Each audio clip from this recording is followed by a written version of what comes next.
and hit record. And I'm going to put us on, well, do I have to put it on speaker? Yeah, I'm going to put it on speaker view. All right. So for those of you guys who don't know Jen, and I feel like a lot of you may know who she is, she had an awesome Instagram call on the National Wake Up Call like not too long ago. She is a 15-star diamond in this business, a 2-time elite coach. Is that your dog behind you? She's got a really, really cute little pup. He's so cute, or she. We met, actually, we were in the 22-minute hardcore test group together. So that's how we sort of got to know each other and started chatting off on the side and whatnot.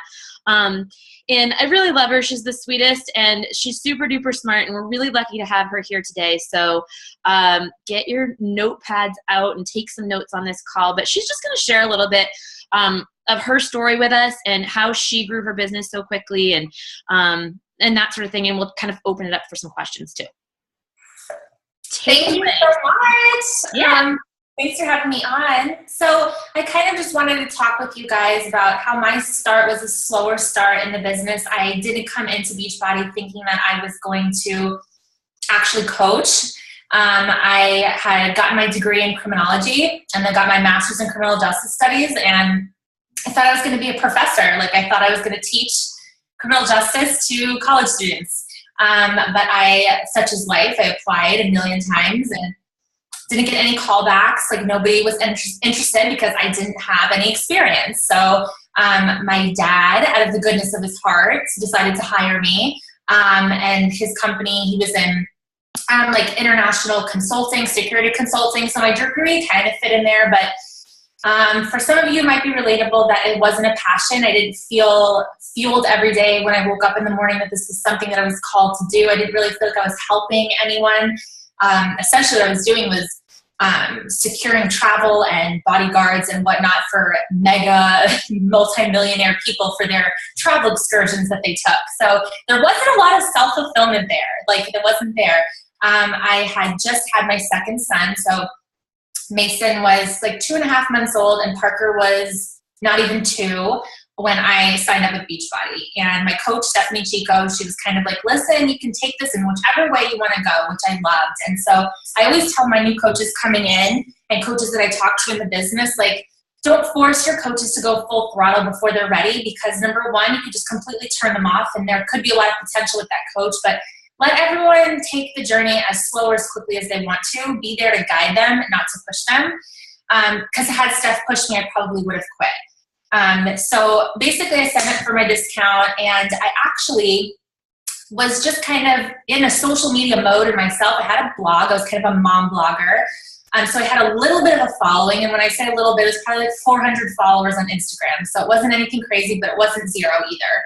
And I just kind of networked with moms, and I was sharing my Shakeology. My first week drinking it, I lost 7 pounds, and that was huge for me. So when we say share, we mean don't push. We just mean genuinely talk to people about what it is we do. So I had no intention of selling Shakeology. I had no intention of signing coaches up.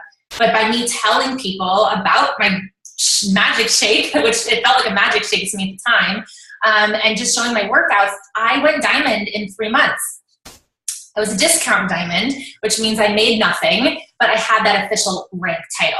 So again, something I try to talk a lot about is don't feel like diamond means money, and don't feel like rank means money, because it doesn't. Like, you could be a star diamond coach and still only make $100 a week. So when we build and we look to recruit, we're looking to, not build for rank, but we're looking to bring like-minded people into our team. And the minute I switch focus off of bringing like-minded people onto my team is the minute I start losing money and my business starts going down. So I'll talk a little bit more about that in a minute. But I, was kind of just in that very discount. My coaches were discount coaches. We were all just drinking Shakeology. And again, I just wasn't feeling fulfilled in my job. And it started to affect my marriage. And it was starting to not allow me to be probably the best mom that I could be, because I was just simply unhappy.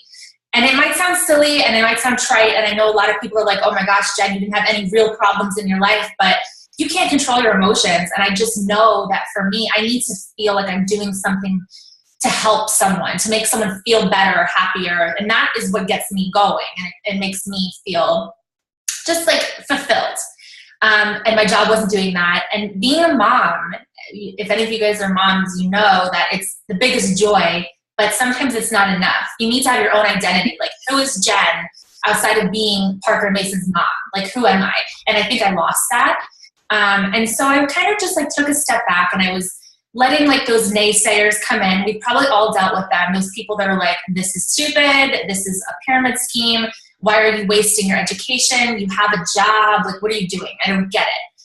I let those people get into my head, and they really pushed me away from ever wanting to take this opportunity. So I called Steph. This is October 2013, and I said, I'm going to quit. Like, I'm so sorry. Like, thank you for everything you've done. Like, you're amazing, but this is just not for me.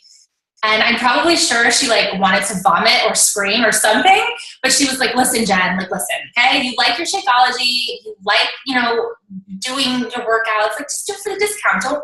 Don't feel like you even have to post about it. Just do whatever you feel like. And I'm like, okay. So I didn't quit. Thank God. Seriously. I don't even know where my life would be right now if I had quit in October 2013. So anyway, it was probably a couple months further down the line. It was probably like mid-December that I started thinking, like, why do I care what these people think about me? Why do I care if they think this is stupid? Like, this could be a huge thing for my life. My husband was another one that was like looking out to see if he's out there.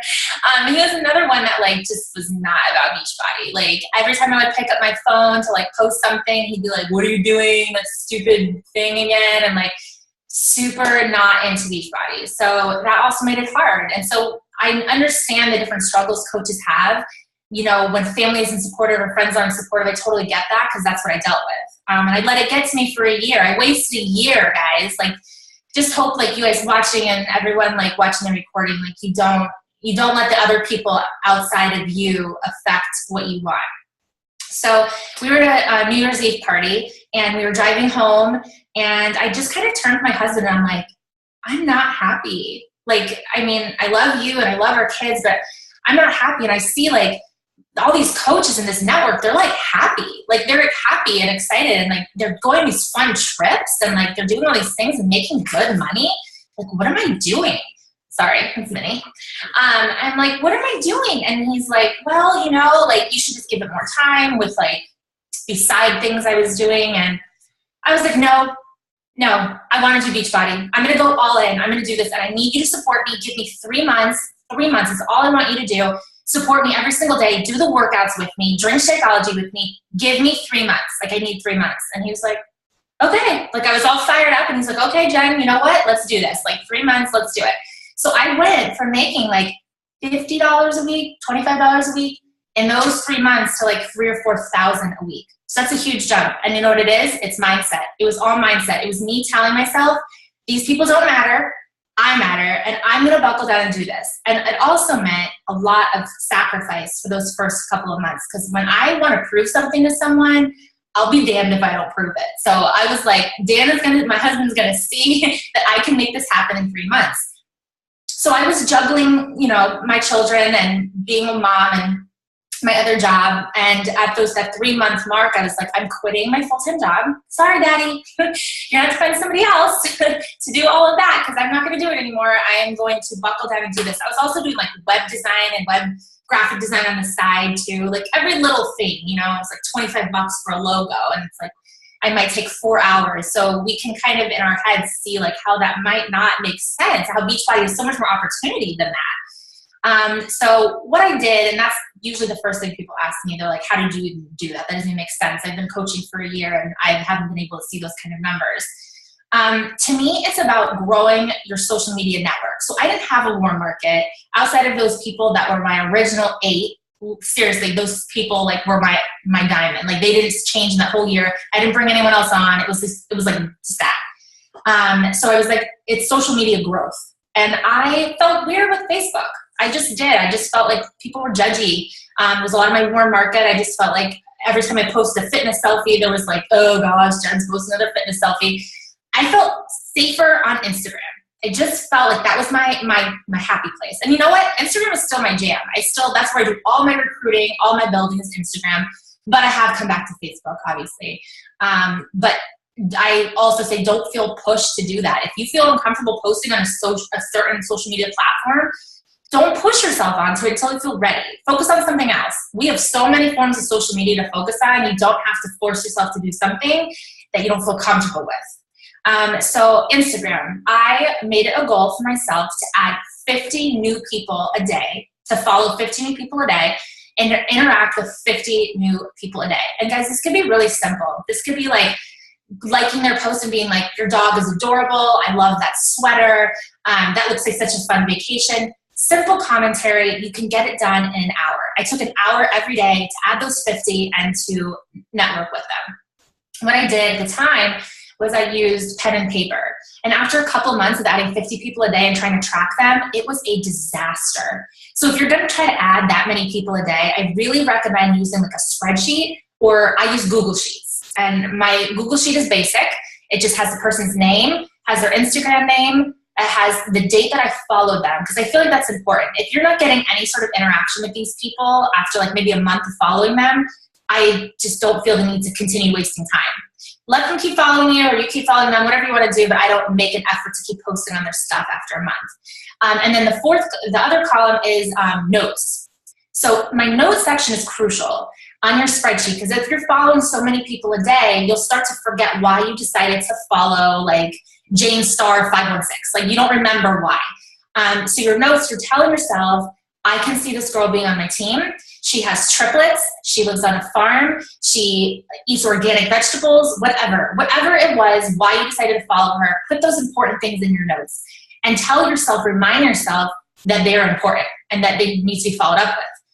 Not all the people I follow are people I think will be a coach right now. So I might leave their note section blank.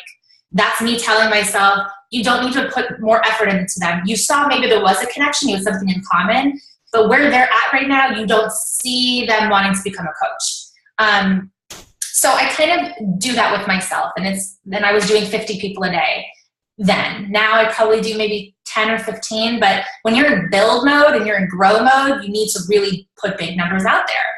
And it was just simple commentary. And so at the time, this was back in 2014, I did Hey Girl messages, which you guys are probably familiar with, where you're kind of just like, after a certain amount of time of following that person, you'll just shoot them a quick message and say like, hey, like I've been following you, blah, blah, blah. I don't do those anymore at all.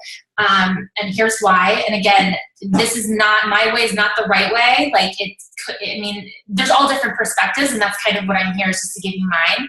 I don't like messaging anymore because there's so many other MLMs in my opinion, and so many more coaches now than in 2014 when I was doing this.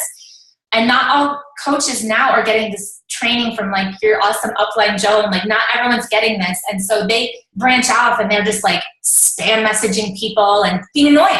And so when they get that genuine message from you where you actually have been following them and been trying to like develop a relationship, you're just another message to them sometimes. And a lot of times they won't respond, or they'll be like, I don't want any of your shakes, because there's like 4 other companies that are selling shakes that are pushing on them. Okay, so what do I do then? Like, how do I interact with these people that I've now followed? I run a lot of free groups. So I run 2 free groups a month that are for my entire downline. One is fitness centered, so like a food type of group. Try to stay away from the typical food and fitness groups. Do think outside of the box. So like we did a paleo challenge. We did vegan for a week. We did make barbecue clean.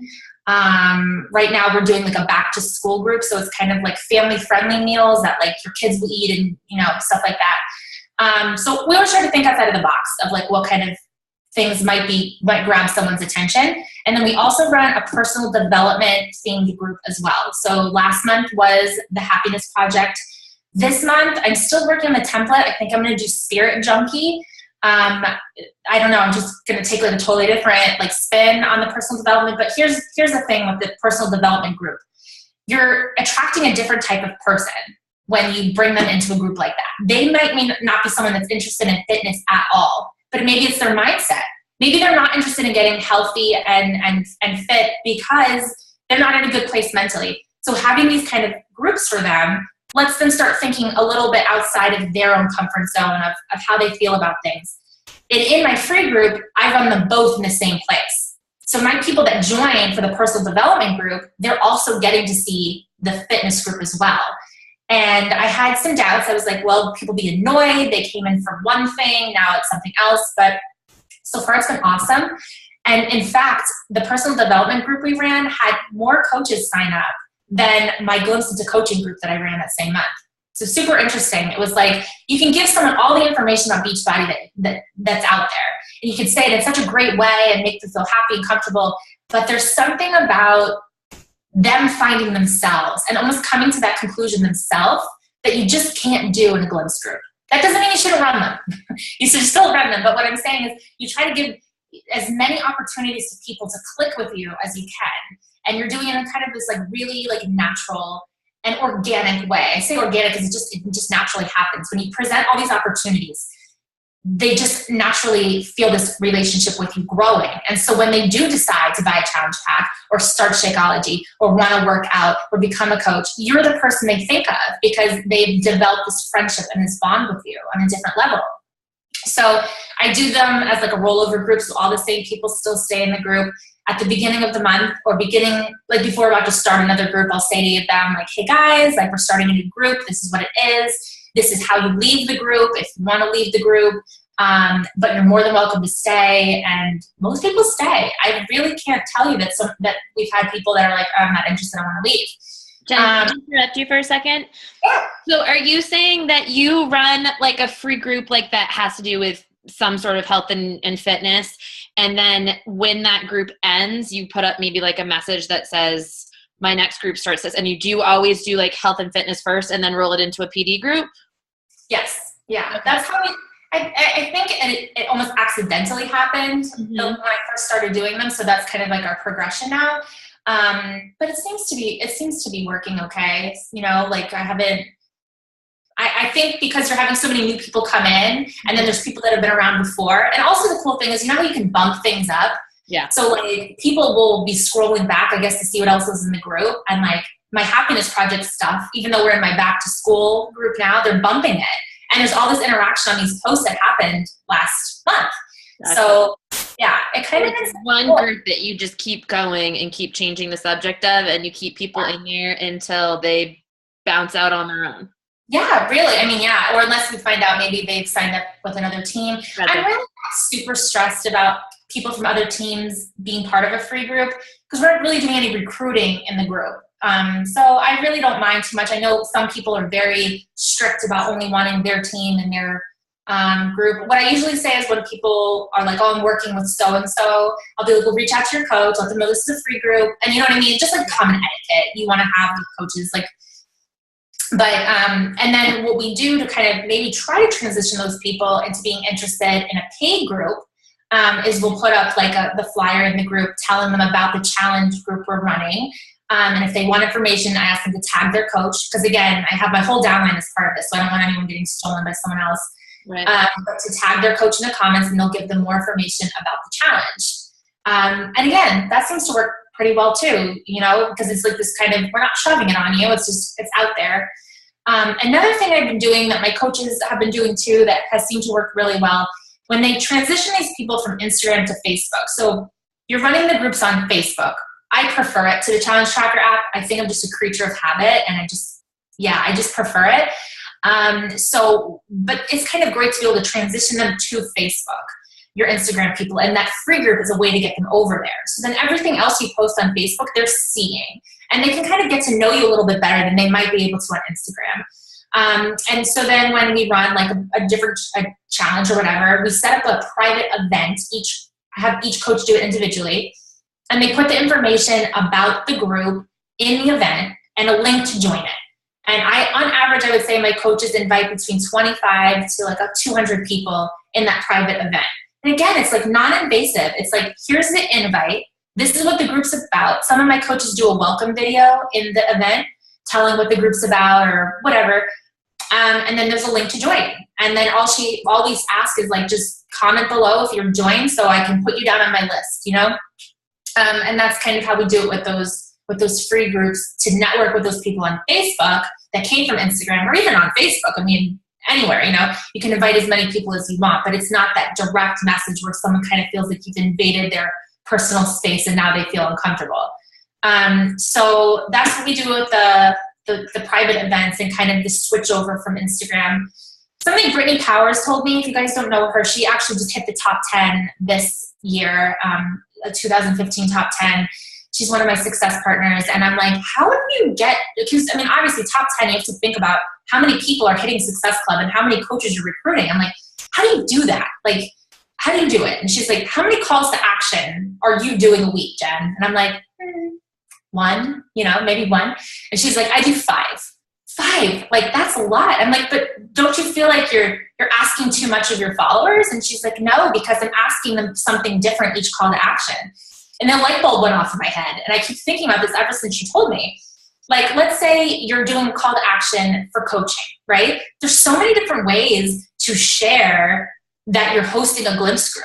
You can get emotional and you can talk about your story, why you decided to coach. You can share from a team perspective. Like sometimes I'll post a picture of like something at Summit of all my girls together, and I'm like, this business brought friendships and relationships. So, or another one might be me and my kids, and I'm like, I'm able to stay home with them and be a stay-at-home mom and raise them. So those are just 3 different ways to share the same thing. So you're not putting up a flyer 3 times, you're sharing a story 3 times that all bring back to coaching, which is brilliant. Like in my mind, I was just like, oh my gosh, like you're so smart. And so I've tried to do that more now. I've tried to like switch up my calls to action and be a little bit more aggressive with them instead of just posting, a picture of my kids and saying, oh, I'm so lucky to be home with them. Life by design, why not you? Our typical little things we say, that's planting seeds. And yes, someone's looking at that and they might be working and they're like, I want to be home with my kids right now. And that might, plant a seed in their head. But these hard call to actions, we're asking something of them. We're offering them something. We're asking something. We're asking for a response. And sometimes when we post things, we post them to plant the seed, but then what? Then what happens? And so that's where I saw a lot of growth for myself is when I started being very intentional on who I was trying to network with. That's huge, guys. If you haven't kind of put a list together of who is your target market, that is the first thing you have to do. You've got to backtrack and stop everything else you're doing and make a list of who are you trying to reach out to. There was a point in my business where I was just putting posts up on social media, kind of like little Hail Marys. I'm like, hope this reaches someone, hope someone looks at this and thinks, oh yes, this is perfect. But then I started thinking, like, who am I hoping is attracted to this post? And it wasn't intentional at all. And that was a downtime in my business where I wasn't really recruiting. I wasn't really seeing numbers advance. Something I started doing recently, which is only like an extension of what I just told you guys. I watched this podcast by Jasmine Star. She was being interviewed by Amy Porterfield. If you're not familiar with either of them, I totally recommend you looking into them more because they're both amazing. Amy Porterfield has some awesome social media training. But Jasmine was kind of like, create an actual person that is your avatar and give her a career, give her like a family, give her like a job, give her a purpose. So every time you're on social media scrolling, trying to add people, you think to yourself like, would my avatar be friends with this person? Does this person align with my avatar? And gosh, it makes following people on social media so much easier when you have like a very specific vision of who you're trying to follow.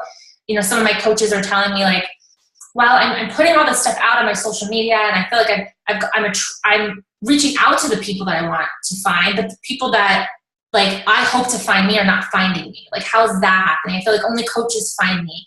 And then, or only other MLMs find me. So I usually have them send me their list of hashtags. So if that's happening to you guys, take a look at what hashtags you're using on Instagram and asking yourself, what are these hashtags portraying? If I just looked at this list, would anyone know who I am based on this list? Does this list make sense for me?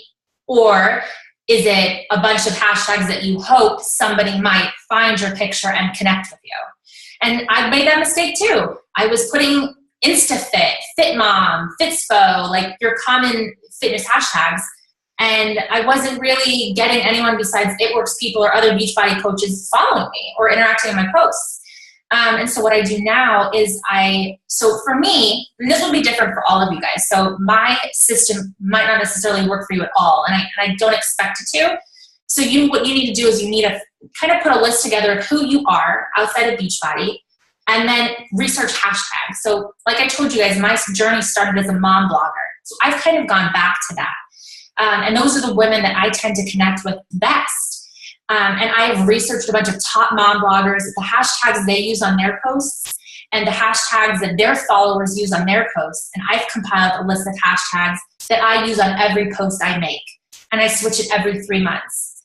And so your list will be totally different than mine. Like Steph Davies, if you guys know her social media is incredible, her Instagram, her hashtags are totally her. If I was to use Steph Davies hashtags, I would have no interest at all. They would not be interested in me because her hashtags are very specific to her.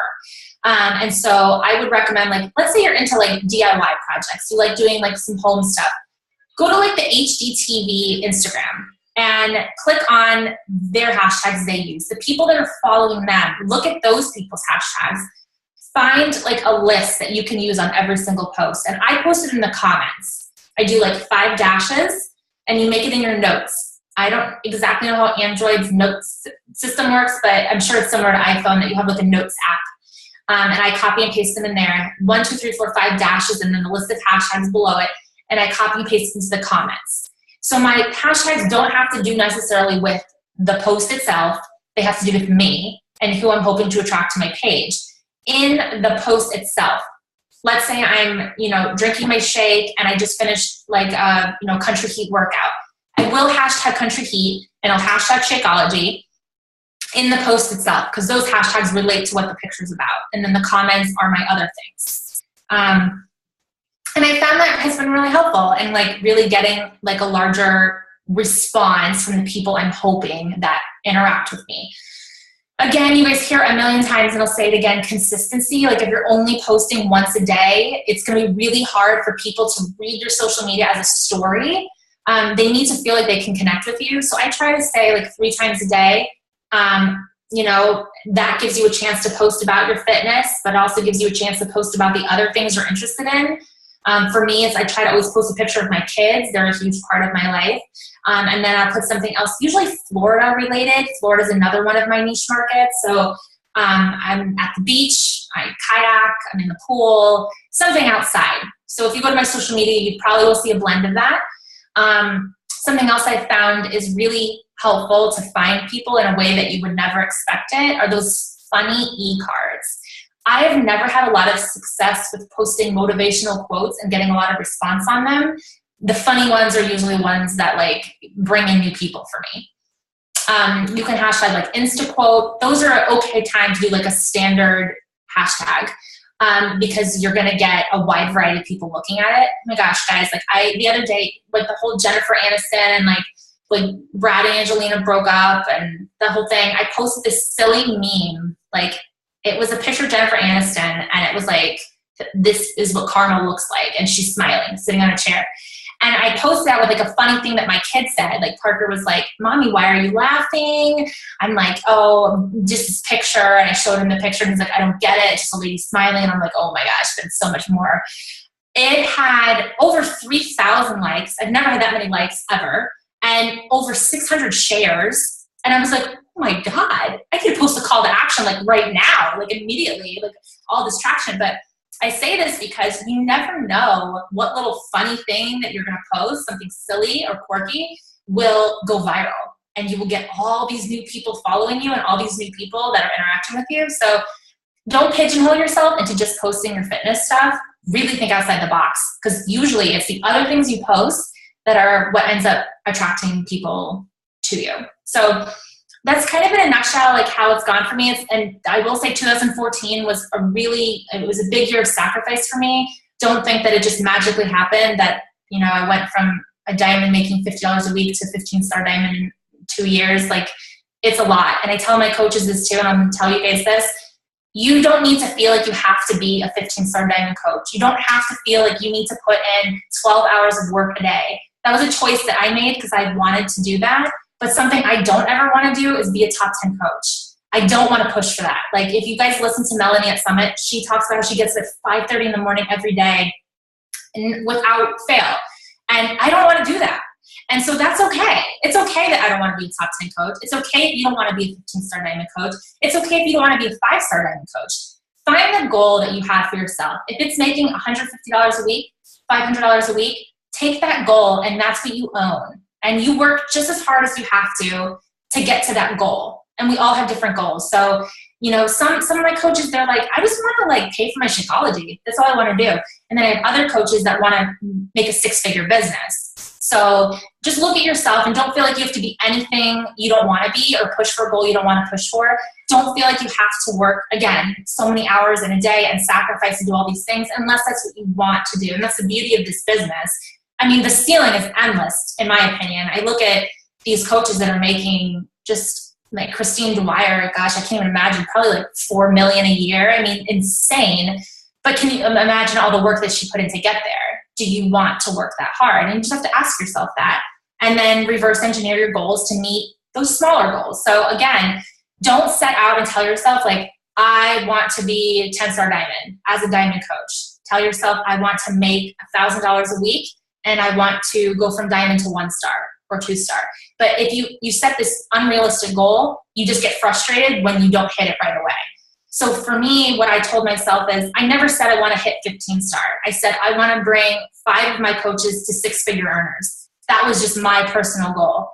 And by working in that mindset, helping those girls, which I have 5 of them now that have accomplished that, which is so incredible.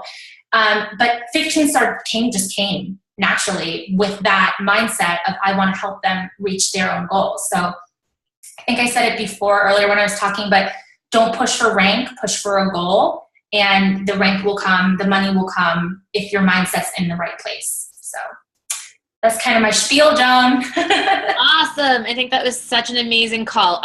You guys, if you have any questions, go ahead and throw them in the chat. I do have a couple questions for you. Oh, somebody did post something in the chat. I started a personal development group myself. What is your biggest advice to keep the group interesting and engaging? So one thing I decided to do was not to have them read the book. I didn't want to require the book because I felt like people would be at all different stages of the book, and that would keep it, I think that would make it difficult to, because the people that have only read chapter 2 and people that are like almost done the book, they're in different places and then they just might back off. So I'm not sure if you were having them read the book, but let me see if I can pull it up on my phone. I asked these really, and it was a happiness project. So I don't know if every book's going to allow me to ask such like dive in kind of questions, but the questions that I asked were really kind of emotional and people got really into it, like wanting to answer these things. So one of the questions was, does accepting yourself bring you some sadness? And I asked them to think about the question and then answer when they're ready. And so you just get so much interaction, and these people might be answering the same way and they're like, oh my gosh, like I feel that way too. And it's a question you don't normally think about. Mm-hmm. Another one was, it seems as though some people don't want to be happy. Why might that be? So it's these very like driven self-reflection kind of questions that cause a lot of discussion, and then comes the engagement. So I find that what you're asking of them can really change the pace of the group. And you guys, Jenn shared this happiness project template that she had created on the wall. So I do have it, and I can share it. I'll share it in the files section of our team page after this. So thank you for doing that. That's awesome. Let's see here. So one of the questions was, how do you find recruit building coaches? But I think you pretty much answered that. You do that through your groups, and then transition them over to a challenge group from there. What is your secret for helping people go diamond? So we know that you have the goal for them, like you want them to be able to make the income that they want and that sort of thing. But what sort of training, I guess, do you put them in once you get them going? So the first thing, and for most people, there is a warm market. People just don't realize they have a warm market until you really have them outline it. So what I have all my girls do is they go to their Facebook friends list and they scroll through that entire thing. I give them kind of like a week to do that because some people can be really tedious. It was super tedious when I first did it. And you make 2 columns. One of them is potential coaches. Any potential at all, you put them in that column. And the other column is a potential customer. And so I have them go through that. Because when you ask someone and they're like, do you have anyone interested? They're like, well, off the top of your head, who you think of, like maybe your mom, your dad, an aunt, an uncle, a cousin, maybe a couple of friends that you hang out with. But until you sit down in front of your Facebook friends list, you really don't realize how many people are in your warm market that have potential, period. So that's the first thing I do with them. And then the second thing is we hone in on who their avatar is, because like I said, recruiting is so key, and we develop it together. And then we put a list of hashtags together, like I work with them. And again, these are for people pushing for diamonds. So I think it'd be really hard to do with every PS coach. But when a coach tells me they really want to push for it, I go really hand in hand with them with that. And then I help them create their own challenge groups that they're going to run separately away from mine, so that they have mine, but they're doing something smaller. So it's kind of like a combination of all those things. They're actively working their warm market, and then I'm having them hone in on their goals simultaneously, and kind of just guiding them, like brainstorming back and forth based on how that goes. And it usually goes pretty well. I mean, it's been a pretty good year as far as all of that's concerned, you know? Mm-hmm. So what's the very best advice you can get to a brand new coach who is striving for that, who is striving for diamond, or like really does want to build this business and get it going quickly? I would say it's to focus on the smaller goals. So like, don't look at diamond as like this impossible thing. And what I constantly say to my coaches is, I'm like, diamond is 8 coaches. It's 8 coaches. Don't think about the emeralds. Don't think about those coaches getting coaches. Just think about the 8. Because I feel like when I was starting, like diamond seemed so crazy to me. It seemed like this really difficult rank to obtain. But then when I thought of it, I'm like, it's 8 people. It's 8 people, and a couple of those might be my friends, and a couple of them might be my family, and a couple of them might be cold market, and wow, now I'm at 8. So don't think about the emeralds, just think about the 8 people that you're going to bring in some way, shape, or form, and then worry about the emeralds later. That would be like my best advice for that. I love it. It's simple. It's like breaking it down, making it really easy to digest, because I love that whole analogy of like, it's literally just going emerald 4 times. Like it is. And I think we make it this big, scary thing that's so far away, and it's actually just really easy. What did your schedule look like in the beginning when it was like go time, when you made that decision and talked to the hubby and said, hey, be on board with me for 3 months? And what does it look like now? Okay, so it was, and I had little kids, and so I had to work around them. So what I tried to do, and I still do this, but every night I write out my game plan for the next day, and I write a need to-do list and a want-to-do list. And I do that every single night, and I did that then. So that in your day, it might be crazy and hectic, but like if my kids took a nap, or if they were quietly playing in the playroom, I had that list that I could pull out and be like, what can I do right now? And so I think if you have your day structured out, and you know what you want to accomplish, what you need to accomplish, whatever break in the day you have, like that's what I did. But if I didn't have that list, I seriously would have been lounging around. Like I don't even know what I would have done, because I never knew when my break was going to be. Like I never knew when I was going to have an opportunity to work, except for at the end of the day. And I made the decision when the kids went to bed, which, gosh, I can't remember what time they went to bed then, because Mason was probably still nursing. But I usually work till about 2:30 in the morning. That was like my quiet time. I am a night owl though. I prefer to stay up late than to get up early in the morning. Some people prefer to get up early in the morning before anyone's awake, and they like that better. But I told myself there was going to be a midnight to 2 a.m. every night. And that was okay with me. So now my schedule is I work 9 to 3 and then 9 p.m. to 10 p.m. So there's that break in the day, and that's when my kids come home from school.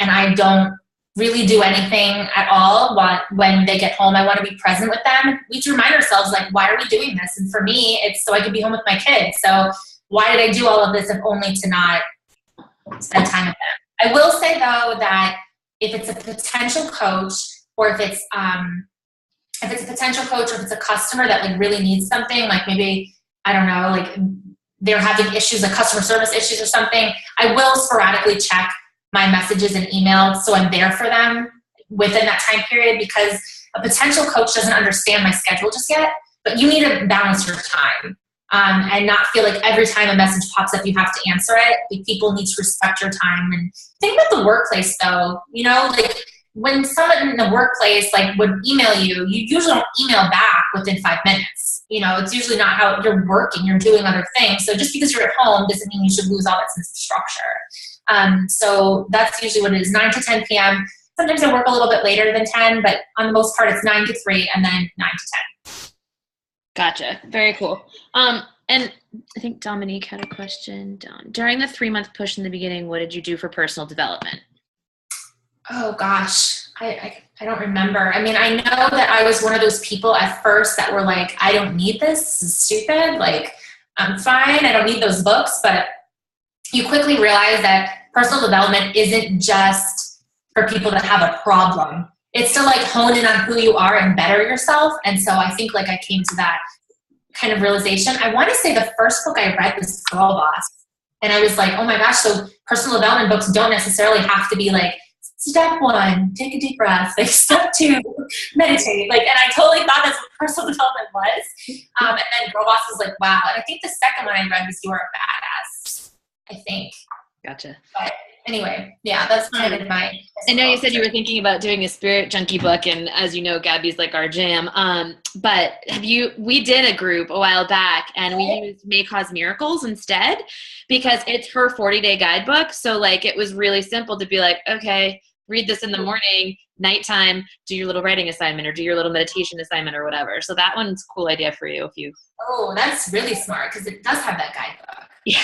And they don't have to have the book either because like you can literally look at it and then just quickly summarize a post for them and summarize the assignment. And it's that's so smart. winning. Love it. What was my last question for you? Oh, okay. Last question was post ideas. I have so many people that are like, yeah, that's great that you want me to post 3 to 5 times a day, but like, what do I post? And I'm out of ideas and blah, blah, blah, blah, blah. So do you schedule out your posts in advance? If you do, is it just like telling yourself, I want to talk about this? Or is it like an actual post? And what would you give for advice for somebody like that?